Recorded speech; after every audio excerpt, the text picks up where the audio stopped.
The Family Guy Iceberg Explained. Sup guys, Book of Alice here once again. In this video, we will be going over the Family Guy iceberg as you guys requested.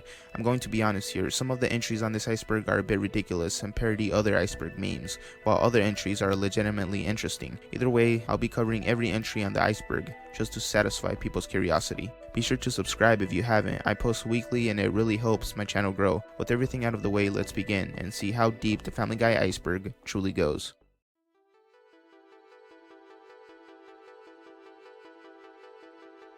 It's a TV show within a TV show. This entry is referring to the episode Pa Took a Pee, in which Angela, Peter Griffin's work supervisor, dies and two new bosses are hired at the brewery.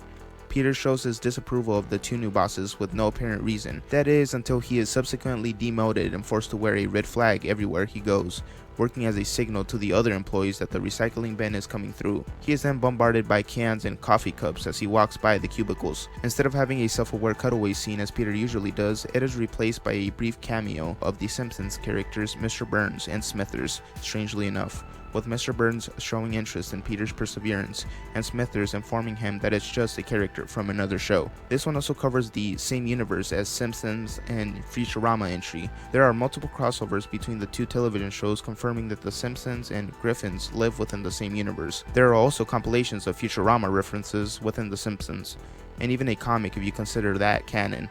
Are all three shows in the same universe? Could Family Guy be a reality television show in the Simpsons world? Who knows? Stewie created the universe. This entry is referring to the episode in which Stewie goes back in time to embarrass Brian. While fighting over the time machine control panel, they accidentally hit the wrong buttons and go all the way back to before the inception of the universe itself, appearing in a void of nothingness outside the space-time continuum. In order to go back to the original timeline, Stewie has to overpower his time machine enough for it to blow up and work. When he overpowers his machine, it creates a Big Bang, alluding to Stewie being the creator of the universe itself through the machine blowing up. If you don't know what the Big Bang is, in short, it's described as the hypothesis that states that all of the current and past matter in the universe came into existence at one time, roughly 13.8 billion years ago. At this time, all matter was compacted into a very small ball with an infinite density and intense heat called a singularity. Suddenly, the singularity began expanding and the universe as we know it began. Stewie is gay. This is referencing the multiple scenes in the show in which Stewie displays homosexual tendencies. He enjoys looking at naked men. He hints that he has weird desires for Brian and even describes himself as possibly homosexual. Seth MacFarlane, the creator of Family Guy, even stated, Stewie will be gay or a very unhappy, repressed heterosexual. It also explains why he's so hellbent on killing his mother, Lois, and taking over the world. He has a lot of pent-up aggression, which comes from confusion and uncertainty about his orientation. There was even going to be an episode that was going to revolve around Stewie coming out of the closet, but it only went as far as the script phase. Same universe as American Dad. This one explains itself. There are numerous crossovers and it's produced by the same person. If you don't know, it's Seth MacFarlane.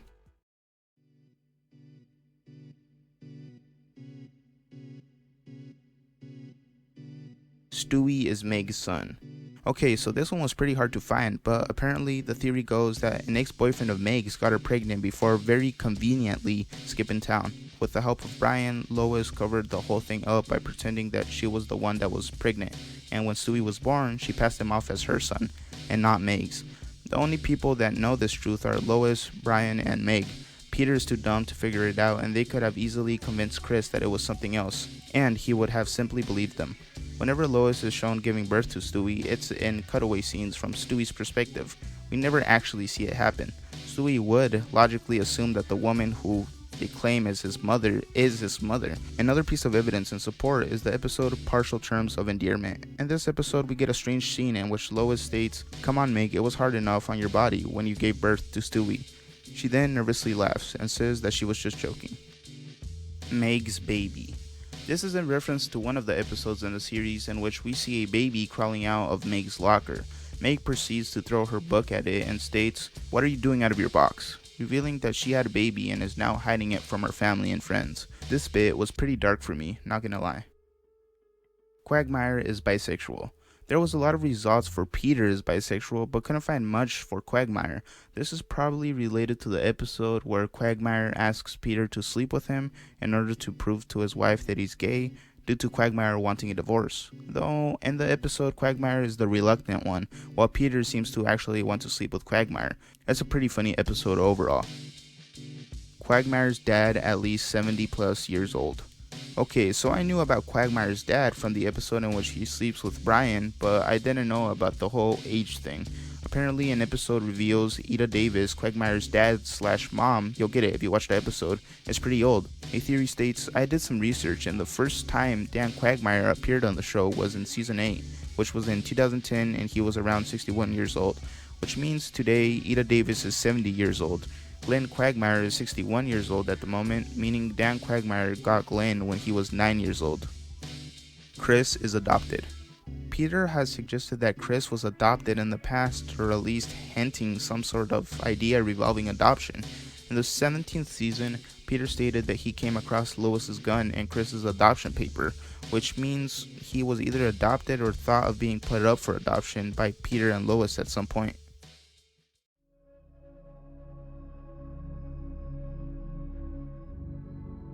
The Boom is canon. The Boom is an episode featuring the Griffin family after a nuclear holocaust, saving themselves by hiding in the basement. All this due to Y2K on New Year's Eve. The family then travels in search of food and eventually decides to establish a town around a Twinkie factory.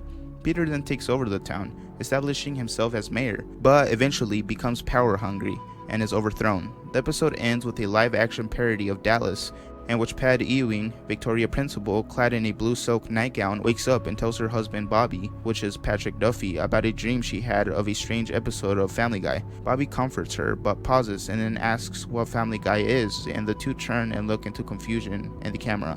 It's a pretty strange episode, and though not officially considered canon, some believe that it actually is.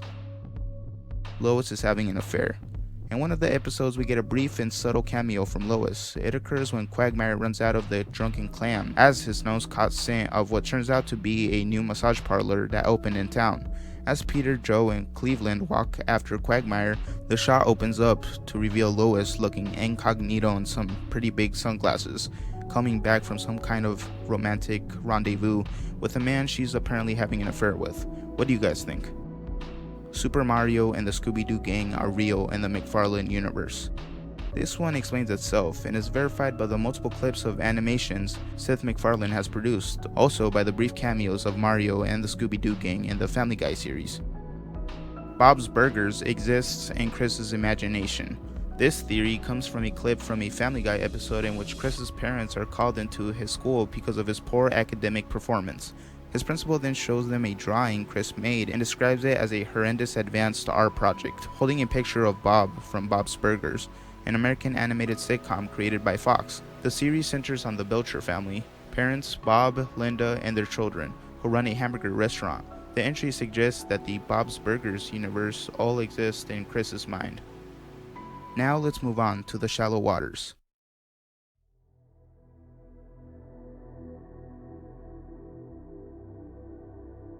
Peter is a closeted homosexual. This theory piggybacks off of the episode in which Peter has either alluded that he's a homosexual, or specifically the one where he takes the gay gene injection, which just straight up turns him gay. In the episode, he quickly finds himself a boyfriend and leaves his family willingly. He doesn't make any fuss nor annoys his boyfriend like he does to Lois, making some believe that he has been homosexual all along. What do you guys think? Ernie fights Peter because he wants Lois. Ernie is a giant chicken that always seems to get into scuffles with Peter. He usually interjects scenes and gets into a long-winded fight with Peter, almost always ending in Peter winning. The whole feud began with Ernie giving Peter an expired coupon as revealed in the episode The Boom. However, in the Meeting the Quagmires episode, Griffin's meddling in his past allows him to accidentally punch Ernie while dancing at Enchanted Under the Sea. This entry on the iceberg alludes to the idea that the only reason Ernie fights Peter is because he wants Lois, though I can't find any evidence of this. Drop it in the comments if you have any clips. Meg is a Russian spy. This is referring to an episode in which Meg is killed and replaced by a Russian clone. We get confirmation that she's a spy because of a scene that comes on of Meg speaking Russian on the phone to what seems to be a spy agency from Russia. From that point on, we can only guess that the Meg that we see now is a Russian spy. Mayor West acting crazy. Mayor West has always been a strange paranoid character. believing that a group of people are always following him. He does illogical stuff and acts crazy randomly throughout the series. He's the outcast of the city, but somehow he is still mayor. Definitely one of my favorite characters in the series though. Chris is not human. This may be related to a cutaway scene depicting Chris as an alien for a bit, but I'm not entirely sure. That aside, there's also a cutaway scene in which Meg is portrayed as an alien, which is pretty creepy to me.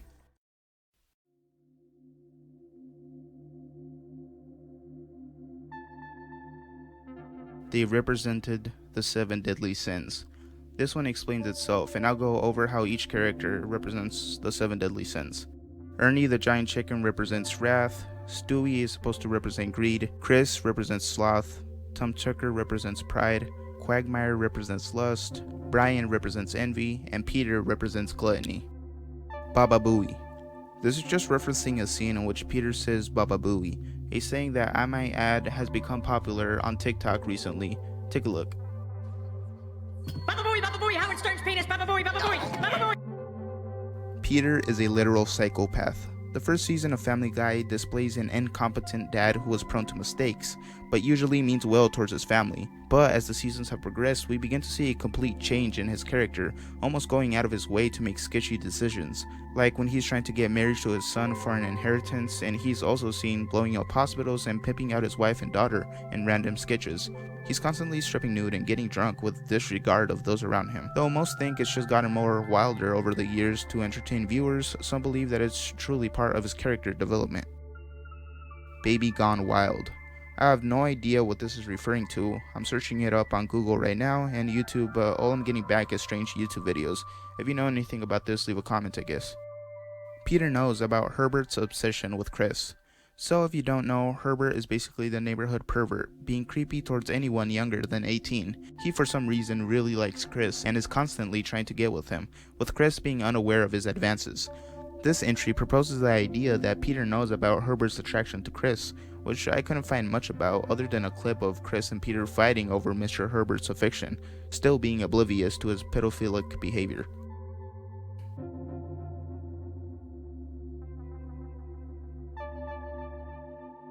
Everyone died after season 5.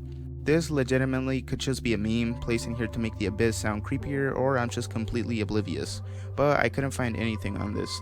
The last episode of season 5 was the episode Meet the Quagmires, but that episode just features Peter after he goes back in time in order to live the single life a little bit longer before he meets his future wife, which we know now as Lois. This causes Quagmire to make his own move on Lois, and they ultimately end up marrying and having children. Peter is then horrified by this alternative timeline and resolves it by trying to go back in time and set things right. The episode ends normally, kind of, because there's a brief cameo of someone you might know, though some people have noticed that the characteristics in the cast changed after season 5 and found it a little bit strange. Meg's suicide. This entry is in reference to a brief bit in an episode in which Peter puts Dewey to bed and makes sure everyone's safe asleep. That is until he gets to Meg's room and she's missing. And, well, watch this.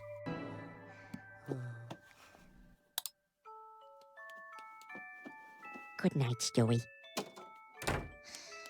Good night, Chris. Good night, Meg.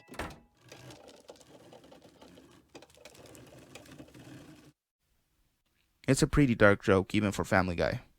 The Seinfeld Paradox. This one literally has nothing to do with Family Guy, but so far this is my favorite entry. I mean, watch it yourself. It's a pretty trippy video and the music is great. Though it may be poking fun about the Family Guy series, saying that basically the show's about nothing and mainly just filler. Quahog is a black ethno-state. According to Wikipedia, black nationalism is a type of nationalism or pan-nationalism which espouses the belief that black nationalist activism revolves around social, political, and economic empowerment of black communities and people, especially to resist assimilation into white culture. I don't know how this entry has anything to do with Family Guy, because I couldn't find any evidence of this, and I feel like this iceberg is spiraling out of control at the moment, though we have some interesting entries coming up.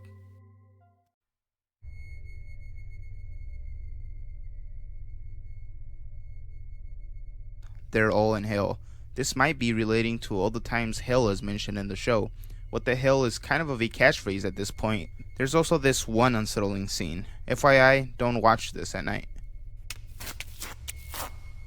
and get some rest.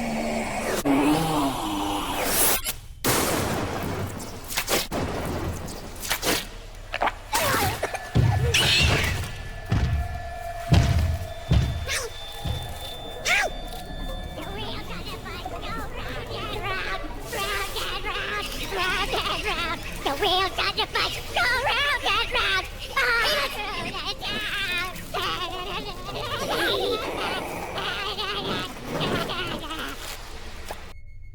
This scene has to be the creepiest animation I've seen in a while. The original plot, do not research. Well, you know what, I did, and it's not that bad. The Life of Larry and Steve are two animated short films created by Seth MacFarlane in the mid-1990s that eventually led to the development of the animated sitcom Family Guy as we know today. MacFarlane originally created The Life of Larry as a thesis film in 1995 while studying at the Rhode Island School of Design. The animation was completely different, though I enjoyed it, and I definitely think it was harder to animate back then. Seth MacFarlane is based. You know what, this isn't even a theory or anything, but I agree Seth MacFarlane is based, and I love all his productions. The Quagmire Apparition. This is a video right here on YouTube. If you read the description, it says every copy of the Family Guy video game is personalized, which is a meme among icebergs if you don't know.